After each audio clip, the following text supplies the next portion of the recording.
Salam sehat Sobat RSSA. Selamat datang di OSKAP, obrolan seputar kesehatan kita bersama. Bersama saya kali ini Dr. Rafiq Sulistyo Nugroho sebagai host. Kali ini kita akan berbicara tentang kanker ya.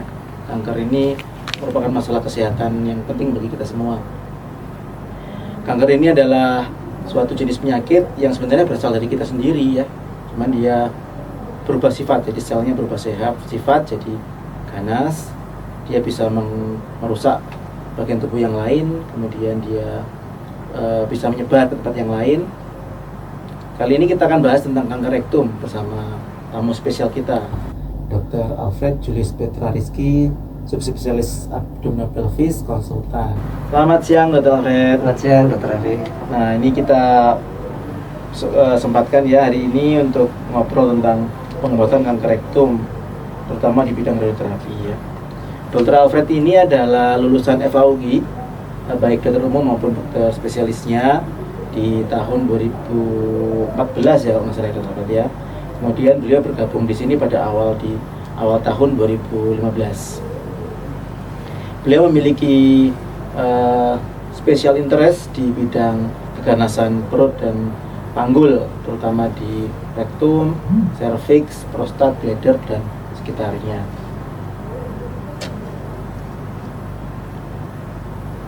Nah, untuk kanker rektum sendiri gimana Dr. Alfred posisinya sekarang di Indonesia?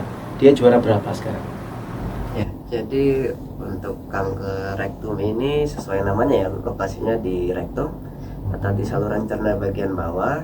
Nah, tumor ganas untuk rektum ini saat ini menempati peringkat ke-4 terbanyak ya di Indonesia ya, dan di dunia ada peringkat 3 lebih tinggi lagi. Oke, ya. Faktor risikonya apa sih dok untuk keganasan ini? Untuk faktor resikonya tuh bisa macam-macam ya, bisa dari faktor keturunan ya, jadi mungkin ada faktor genetik ya, kemudian bisa juga dari gaya hidup ya, terutama makan makanan yang tinggi lemak ya, kemudian yang enak-enak pokoknya itu. Contohnya ya. apa nih contohnya? Ya ini bakso ya. Waduh, bakso ya, favorit saya itu. Nah itu memang nggak boleh banyak-banyak ya, dan jangan lupa harus diimbangi dengan serat ya, jadi nggak boleh tinggi lemak tapi rendah serat. Nah itu faktor resiko tinggi untuk kanker rektum ini. Jadi boleh tuh bakso campurin sama toge ya, biar sehat ya baksonya ya. Berapa kali dok ini boleh makan bakso di saya nih? Ya secukupnya aja udah ya, Malang kota bakso ini ya. Iya, masalahnya itu tek-tek aja enak tuh. Kalau gejalanya apa nih, gejala dari kanker rektum ini biasanya? Untuk gejalanya sendiri ini awalnya biasanya karena dia memang lokasinya kan di saluran cerna ya, jadi biasanya tumornya dia akan menghambat ya, sehingga biasanya buang air besar menjadi tidak lancar gitu, awalnya biasanya seperti itu. Nah kemudian berikutnya lagi nanti tumornya juga biasanya gampang berdarah ya, jadi nanti biasanya pas buang air besar itu bisa disertai dengan darah gitu. Oke. Kalau untuk misalkan terjadi gejala seperti itu, kita harus kemana nih dok? Ya ini harus langsung berobat ke dokter ya, nanti biasanya akan dikonsulkan ke bagian masing-masing ya, nanti kalau diperlukan memang biasanya nanti diperiksa di kolonoskopi ya, biar dilihat langsung di saluran cernanya itu ada apa. Oke. Nah ini kalau sudah ketemu kanker rektum ternyata hasilnya, terus pengobatannya apa ini dok? Nah untuk kanker rektum ini sendiri pengobatannya bisa kombinasi ya, tapi memang terapi utamanya adalah operasi, jadi diambil tumornya, dipotong. Ambil. Ya, untuk tambahannya sendiri bisa berupa kemoterapi dan bisa berupa radioterapi seperti yang saya lakukan sehari-hari ini adalah radioterapi. Tujuan radioterapi apa nih dok? Perannya dia? Apakah dia untuk menghilangkan tumornya atau bagaimana? Ya jadi tergantung stadiumnya, tergantung tujuannya ya. Untuk radioterapi ini bisa diberikan sebelum operasi ya, tujuannya untuk mengecilkan tumornya ya, sehingga nanti harapannya kemudian bisa dioperasi ya. Atau bisa juga setelah dilakukan operasi kemudian kita berikan radiasi, tujuannya untuk mengurangi angka kekambuhan ya. Namun ada beberapa kondisi yang mungkin pasien memang benar-benar telat datangnya sehingga tidak bisa dioperasi sama sekali, sehingga memang kita hanya mengandalkan radiasi dan kemo saja untuk pengobatannya. Untuk obat-obatan lain pendamping dari radiasi ada enggak dok? Untuk obat-obatan bisa tadi kemoterapi ya, kemudian untuk selama radiasi kan juga akan ada efek samping biasanya. Nah itu bisa diberikan obat-obat tambahan ya, sesuai dengan gejala dari efek sampingnya. Oke. Beberapa pasien itu takut berobatnya karena ini kadang-kadang karena apa namanya dibuatkan saluran di perut gitu, saluran buat BAB. Itu menurut Dr. Alfred bagaimana? Apakah sebelum sinar kita harus tindakan kolostomi dulu atau bagaimana, Dok? Nah, jadi tadi kan karena lokasi tumornya ini di dalam saluran cerna dan dia bisa menyumbat ya. Nah, memang biasanya baiknya sih dilakukan kolostomi itu ya, untuk supaya nanti salurannya dialihkan gitu ya, supaya nanti ketika kita radiasi juga takutnya nanti kalau ada penyumbatan tengah-tengah malah makin sulit ya untuk penanganannya gitu. Karena nanti bisa juga radiasinya malah tertunda dan lain sebagainya. Dan sebenarnya untuk salurannya itu bisa sementara kok, kalau memang pasien datang dengan cepat. Itu sebenarnya kadang kolostomi itu bahkan tidak diperlukan, tapi kalau diperlukan dia bisa hanya sementara saja, nanti bisa disambung lagi. Jadi sebenarnya nggak perlu takut gitu. Sebenarnya yang bikin salah satu faktor yang sering pasien terlambat ya karena takut itu tadi, menunda malah akhirnya makin telat, malah akhirnya sebenarnya komplikasi pengobatannya bisa makin tinggi. Hasil pengobatannya juga nggak baik ya. Ya betul, jadi hasil pengobatannya agak keberhasilannya juga semakin menurun nanti.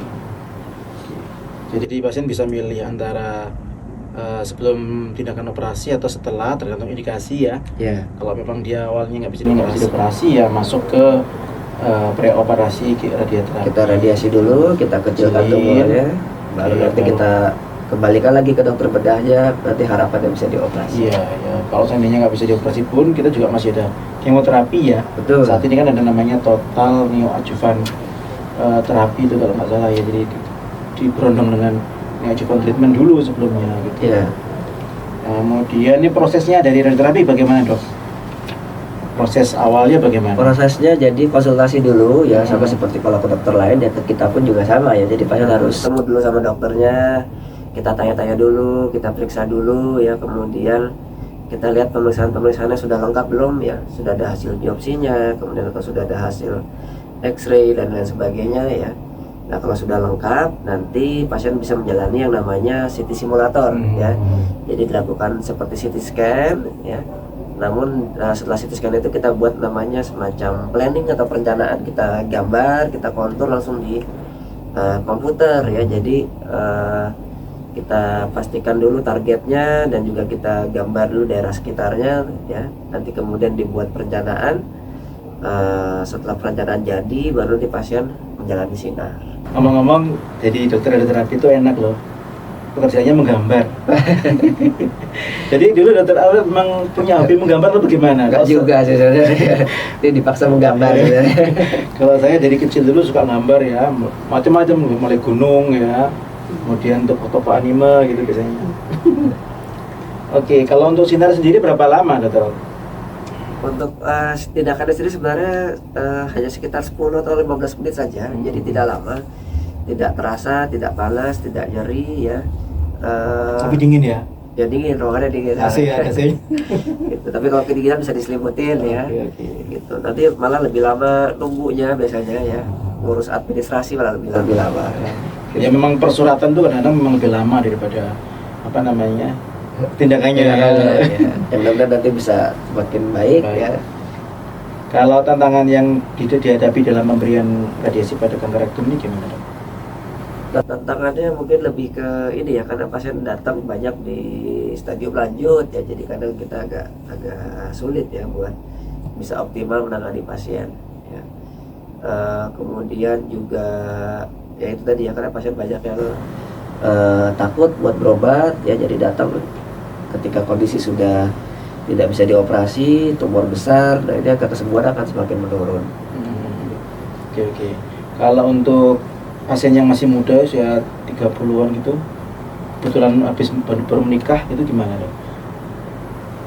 Ya, jadi ya memang sebenarnya ini ya, walaupun tidak terasa, tidak sakit, tapi memang radiasi ini bisa mengenai organ sekitarnya ya, termasuk memang salah satunya adalah organ reproduksi ya. Nah, jadi selain organ reproduksi, bisa juga mengenai organ usus sehat lainnya, bisa juga mengenai kulit dan juga kandung kemih ya. Nah, nanti dengan teknik yang lebih tinggi memang diharapkan efek samping bisa berkurang. Namun memang untuk kasus reproduksi ini memang agak sulit. Nah, ini kalau kalau memang harus tanyakan dulu sih ke pasiennya ya, apakah memang masih rencana nambah anak atau enggak. Kalau nambah mungkin suruh nambah dulu ya, biar dibikin dulu gitu. Nah, kalau baru nikah gimana nih? Nah, baru nikah, nah ini memang harus dibicarakan dulu, didiskusikan dulu. Memang ini sifatnya kan bisa dibicarakan dulu ya. Nanti kalau mana yang lebih perlu itu bisa dilakukan lebih dulu. Oke. Kemudian untuk lama treatnya sendiri tadi udah dijawab belum ya? Saya lupa. Sudah tadi 10 sampai 15 menit ya. Ya. Dalam saat itu pasien ngapain tuh? Diem aja atau harus gimana nih? Ya, jadi ketika proses terapinya itu berlangsung, itu pasien memang sebaiknya tenang ya, jadi tidak boleh banyak bergerak, karena ketika sudah mulai sinar itu mesinnya akan mengeluarkan radiasi terus ya. Nah, kalau misalkan pasien di tengah-tengah sinar bergerak itu nanti akhirnya sia-sia tuh tadi yang planning sudah kita buat, karena tidak akurat ya, karena ketika lagi sinar pasiennya gerak-gerak, akhirnya yang terkena bisa jadi bukan tumornya, malah organ lainnya itu tadi. Ngomong-ngomong tentang tumor yang bergerak ya, di situ kan ada kandung kemih ya. Itu kan kalau saat kita habis kencing dengan sebelum kencing kan berbeda. Kira-kira kapan waktu yang tepat untuk ini planning maupun sinarnya? Jadi kalau untuk ini ada tergantung tujuannya ya. Kalau memang kita ingin melindungi kandung kencing dan juga dari usus sehat lainnya, itu memang sebaiknya pada saat sebelum melakukan CT scan dan juga sebelum disinar itu pasien minum dulu. Jadi biar diisi dulu kandung kencingnya. Oke. Kemudian kalau misalkan kita ketemu dengan pasien yang sudah nyebar ya, misalnya sudah meta ke tulang maupun ke otak, kira-kira ada nggak perannya ini? Atau misalkan nyeri gitu ya dok ya? Radioterapi punya peran nggak di sana dok? Ya, jadi radioterapi ini bisa berperan baik untuk kasus tujuan kuratif ya atau paliatif ya. Jadi kalau kuratif itu untuk menyembuhkan lah ya, untuk menghilangkan semua sel kankernya. Nah, tapi untuk kasus yang tadi sudah nyebar, maka kita tujuannya paliatif. Nah, itu bisa juga ya. Jadi di sini radiasinya ini tujuannya untuk mengurangi nyeri atau mengurangi pendarahan. Memang kita tidak menghilangkan kankernya, namun kita bisa mengurangi gejala-gejala yang diakibatkan oleh dari kankernya tersebut. Sehingga kualitas hidup bisa meningkat ya. Pasien-pasien jadi bisa tersedia kembali, bisa di rumah bersama keluarga, nggak harus bolak-balik ke rumah sakit karena kesakitan. Obat-obatan nanti nyeri, misalnya kayak golongan morfin itu bisa dikurangi ya dok dengan itu ya. Oke. Kira-kira ini sekarang apa pesan dan kesan yang disampaikan ke pasien maupun keluarga itu? Jadi kalau untuk pasien sendiri yang pasti harus terus semangat ya, untuk terus berjuang ya. Kalian tidak sendirian, jadi banyak di sini yang mendukung ya. Jadi karena semangat itu juga salah satu faktor utama untuk kesembuhan pasien ya. Jadi percuma kalau kita obati dengan teknik yang canggih ya, tapi pasiennya tidak semangat, maka kesembuhan juga akan menurun ya. Kemudian juga untuk keluarga pasien untuk terus support dan sabar ya, karena memang biasanya berbeda ya. Kadang pasien kanker ini karena menderita sakit terus kadang tuh emosinya berbeda. Nah, di sini keluarga juga harus lebih pengertian, lebih sabar untuk mendukung pasien. Ngomong-ngomong tentang semangat tadi, kita berarti nggak boleh bolos nih sinarnya dok ya? Ya, jadi untuk sinar ini nggak boleh bolos, harus ini ya, harus sesuai dengan yang diinstruksikan oleh dokternya. Jadi nggak boleh bolong-bolong. Jadi jangan hari ini mau sinar, besok istirahat, males, itu jangan. Oke. Kalau untuk keluarga yang lain misalkan terkait dengan sakitnya ini, adakah saran dok, misalkan screening atau apa gitu? Ya, jadi ini karena salah satu faktor resikonya tadi adalah faktor keturunan ya, atau genetik. Jadi untuk keluarga pasien kanker rektum ini juga memang terutama yang langsung ya anaknya gitu ya, nanti mungkin harus screening lebih awal. Jadi kalau normalnya umur 50 tahun screening kolonoskopi gitu ya. Nah, untuk yang ada riwayat di keluarga bisa di umur 40 atau bisa 10 tahun lebih cepat dari kapan pertama kali keluarganya tersebut terdiagnosis kanker rektum. Kalau keluarga sendiri boleh nggak makan bakso? Ya, sesekali boleh. Ngomong-ngomong, Dr. suka nggak bakso? Suka ya. Di Malang ini yang favorit mana nih? boleh nyebut merek deh. Nggak masalah lah, biar teman-teman tahu kesukaan kita ini apa ya. Bakso kota enak. Bakso kota, oke. Terus bakso Solo enak. Solo mana nih? Solo ada 2 nih. Bakso Solo. Yang di kota besar atau yang di dekatnya Blimbing? Yang di biasanya dari ojek online sih, maksudnya jadi sama aja kayaknya. Oh, ya setuju sih kalau itu ya. Yang pertama kalau saya juga ikut Solo ya, Solo kemudian Jatuh Hai ini juga lumayan nih. Kadang kita kalau lagi istirahat gini jalan ke sana sendiri makan enak sekali itu. Tapi nggak boleh sering-sering ya dok ya? Nggak boleh. Oke. Baik, terima kasih Dr. Alfred atas ilmunya hari ini. Semoga bermanfaat bagi kita semua. Amin. Terima kasih para sobat sehat Chef RSSA. Tetap semangat, salam sehat. Sampai jumpa dengan topik selanjutnya. Terima kasih. Yuk.